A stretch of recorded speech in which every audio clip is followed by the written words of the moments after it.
Hello everyone, in this video we are going to solve a fascinating problem using calorimetry. Okay, so the question is X gram of ammonium nitrate is decomposed in bomb calorimeter. Okay, the temperature of the calorimeter increases by 4 degrees centigrade. The heat capacity of the system is 1.25 kilojoule per degree centigrade. Calculate the value of X. Okay, so how much amount of ammonium nitrate has been decomposed in bomb calorimeter? You have to figure out that amount in gram. Given molar mass, molar heat of decomposition, okay, that is delta H is given to you is 400 kilojoule per mole.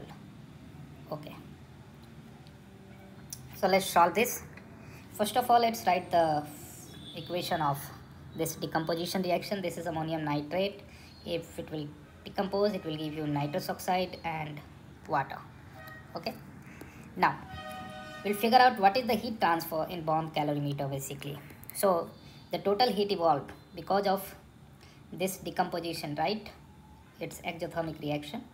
So total heat transfer in bomb calorimeter will be equal to Q into C into delta T. Q equal to C into delta T, right? So what is the C? C is the heat capacity of the calorimeter and delta T is change in temperature. So C is given to us, that is 1.25 kilojoule per degree centigrade, and change in temperature is 4 degrees centigrade. So we'll put all the values and we'll get the total heat released during the decomposition, that is 5 kilojoule.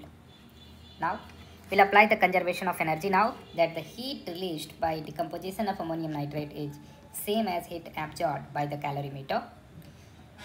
Okay, so we'll equate it, that is the heat released is N into delta H combustion. N is the number of mole of ammonium nitrate being combusted and delta H is the molar heat of decomposition. And this value delta H is given to us, that is 400 kilojoule per mole.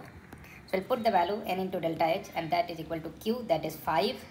Okay, and if we solve it, N will be 5 by delta H. Okay, and delta H value just we put, that is 400, and we'll be getting 0.0125 mole, right? And if you want to figure out the amount of this, then we have to just multiply it with the molar mass of ammonium nitrate. So mass of ammonium nitrate is just 0.0125 into 80, that is the molar mass of ammonium nitrate, and this will give you 1 gram. So that is the final answer. So 1 gram of ammonium nitrate, okay, is being decomposed, that is producing enough heat so that the calorimeter temperature increases by 4 degree centigrade. So this problem beautifully illustrates the principle of calorimetry and energy conservation. Okay, keep watching to learn more about how these concepts connect to real world application. Don't forget to like, share and subscribe my channel for such more videos. Thank you.